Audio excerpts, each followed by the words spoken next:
ابو داؤد، مسند احمد، بزار، بیہقی، ان سب نے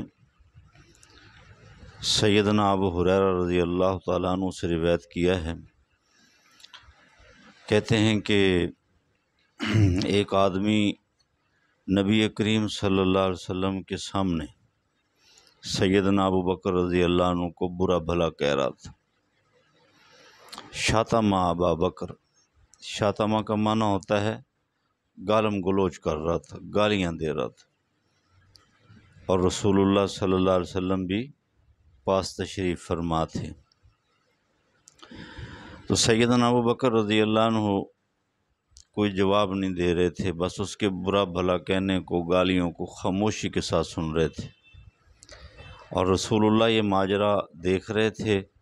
یعجب و یتبسم، نبی کریم صلی اللہ علیہ وسلم تعجب بھی کر رہے تھے اور ذرا مسکرا بھی رہے تھے۔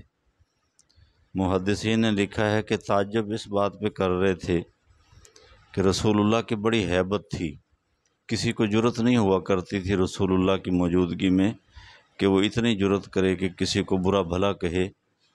تو رسول اللہ صلی اللہ علیہ وسلم تعجب اس بات پہ کر رہے تھے کہ یہ آدمی اتنا جری ہے اور یہ اتنا بے خوف ہے اور شرم و حیا سے اتنا عاری ہے کہ اس کو میرا بھی لحاظ نہیں آ رہا اور یہ کہے چلے جا رہے ہیں، اور مسکرا اس بات پہ رہے تھے کہ سیدنا ابو بکر سن رہے ہیں لیکن جواب نہیں دے رہے، اور وہ بولتا ہی چلا جا رہا تھا، بولتا ہی چلا جا رہا تھا۔ سیدنا ابو بکر خاموشی سے سن رہے تھے۔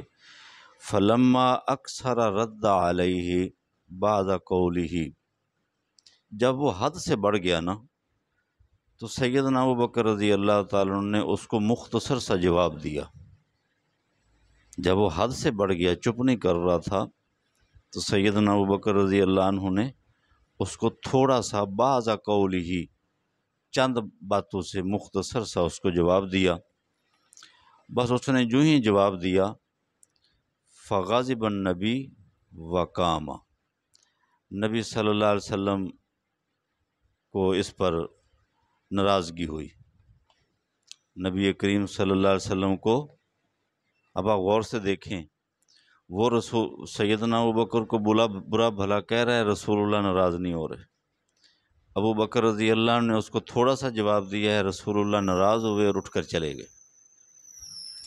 فلاحقہ ابو بکر، سیدنا ابو بکر رضی اللہ تعالیٰ عنہ پیچھے پیچھے گئے، اور چونکہ انہوں نے دیکھا کہ رسول اللہ مجھ پہ خفا ہوئے ہیں، تو سیدنا ابو بکر سے رہا نہ گیا، اور وہ پیچھے پیچھے گئے اور جا کر کہا، یا رسول اللہ، کانا یشتمنی وانت جالس، وہ مجھے گالیاں دیتا رہا اور آپ بیٹھے رہے۔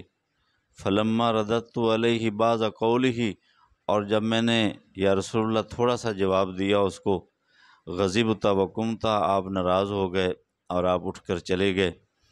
تو یا رسول اللہ ایسا کیوں ہوا؟ اب رسول اللہ کا جواب سنیں آپ، تو یہ جواب سن کے ہم نے عمل کرنا ہے۔ نبی کریم صلی اللہ علیہ وسلم نے فرمایا کہ ابو بکر، انہ کان معک ملک یرد عنک، تو جب تک خاموش سن رہا تھا نا اور وہ تجھے برا بھلا کہے جا رہا تھا، تو ایک فرشتہ تھا جو فرشتہ تیری طرف سے اس کو جواب دے رہا تھا، گالیاں وہ دے رہا تھا، تو چپ تھا۔ تیرا کام کون کر رہا تھا؟ اس کو برا بھلا کہنے کا کام، اس کی ساری برائی بھلائی کا جو جواب ہے وہ فرشتہ دے رہا تھا۔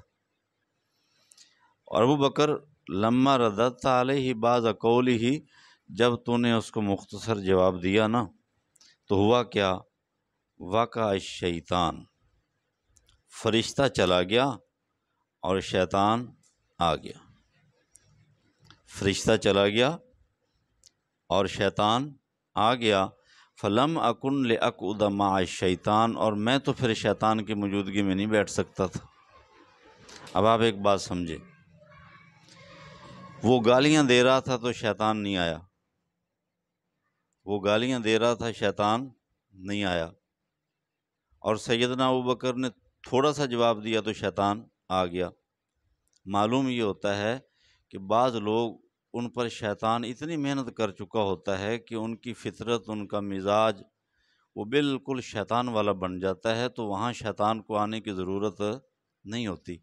شیطان ہمیشہ وہاں آتا ہے جہاں بندہ شیطان کا دشمن ہو اور اللہ اور رسول کی اطاعت و فرما برداری کرنے والا ہو، تو پھر شیطان کو ضرورت پڑتی ہے کہ اس کو جا کر میں اطاعت سے روکوں۔ اور جو پہلے ہی نافرمان ہو تو شیطان کو وہاں وقت ضائع کرنے کی ضرورت نہیں ہوتی، اس کو پتہ ہوتا ہے کہ یہ بندہ خود ہی وہ کام سارا کر لے گا جو میں نے کروانے تھے۔ تو اب دیکھو، وہ گالیاں دے رہا تھا، شیطان نہیں آیا۔ سیدنا ابوبکر نے تھوڑی سی بات کی تو شیطان موجود تھا، اور رسول اکرم صلی اللہ علیہ وسلم فرماتے ہیں کہ میں اس لیے چلا گیا کہ شیطان آ گیا تھا، اور پھر جہاں شیطان ہو تو ابوبکر پھر میں وہاں نہیں بیٹھ سکتا۔ اور اس موقع پہ پھر سیدنا ابوبکر کو نبی کریم صلی اللہ علیہ وسلم نے ایک بات اور ارشاد فرمائی، فرمایا یا ابا بکر، اے ابو بکر، ثلاث کلہن حق، تین باتیں برحق ہیں۔ ابو بکر، تین باتیں برحق ہیں، حقیقت ہیں۔ وہ کون سی تین باتیں ہیں؟ وہ غور سے سنو۔ فرمایا ما من عبد ظلم بمظلمۃ فیغضی عنہا للہ الا عز اللہ بہا نصرہ۔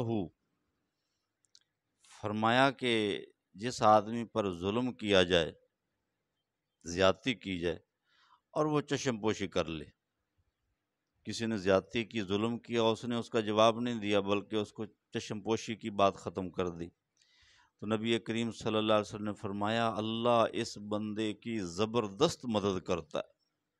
زبردست کا لفظ فرمایا، اللہ اس بندے کی زبردست مدد کرتا ہے کہ جس آدمی نے دوسرے کی زیادتی اور ظلم کا جواب چشم پوشی سے اور بردباری سے دیا، بدلہ نہیں لیا، ایک بات۔ اور دوسری بات ارشاد فرمائی ما فتح رجل باب عطیہ یرید بہا صلۃ الا زادہ اللہ بہا کثرہ۔ فرمایا ابو بکر، جو آدمی صلہ رحمی کی نیت سے خرچ کرتا ہے، یہ بات غور سے سننا، جو آدمی کس نیت سے خرچ کرتا ہے؟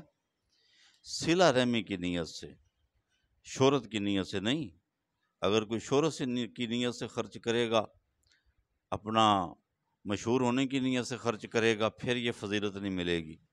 صلہ رحمی، اتفاق، پیار، محبت کو پیدا کرنے کے لیے جو آدمی خرچ کرتا ہے، تو نبی کریم صلی اللہ علیہ وسلم نے ارشاد فرمایا الا زادہ اللہ بہا کثرۃ، اللہ اس کے مال میں بے حد اضافہ فرما دیتے ہیں۔ کیا خرچ، نیت اچھی تھی تو اللہ اس کے مال میں اضافہ کرتے ہیں، اور اضافہ تھوڑا سا نہیں، بہت زیادہ اضافہ کرتے ہیں۔ اور تیسری بات ارشاد فرمائی کہ ابو بکر یہ بات بھی یاد رکھو کہ جو آدمی سوال کرتا ہے، ما فتح رجل باب مسالہ یرید بہا کثرہ، مالدار بننے کے لیے مانگتا ہے، مالدار بننے کے لیے لوگوں سے مانگتا ہے، مانگ کر، سوال کر کر کے، مقصد اس کا کیا ہے کہ میں زیادہ پیسے والا اور زیادہ دولت والا بن جاؤں۔ ابو بکر جو مال کو بڑھانے کی نیت سے مانگتا ہے، معلوم یہ ہوا کہ اگر کوئی آدمی محتاج ہے، مالدار بننے کے لیے نہیں بلکہ ضرورت مند ہے، اور اپنی ضرورت کے لیے اس نے مانگا، قرض مانگا یا ویسے تعاون مانگا ضرورت کے لیے، پھر یہ وعید نہیں ہے۔ جو آدمی مالدار بننے کے لیے مانگتا ہے اور سوال کرتا ہے، تو فرمایا ابو بکر الا زادہ اللہ عز وجل بہا قلہ، اللہ اس کے مال کو کم کر دیتے ہیں۔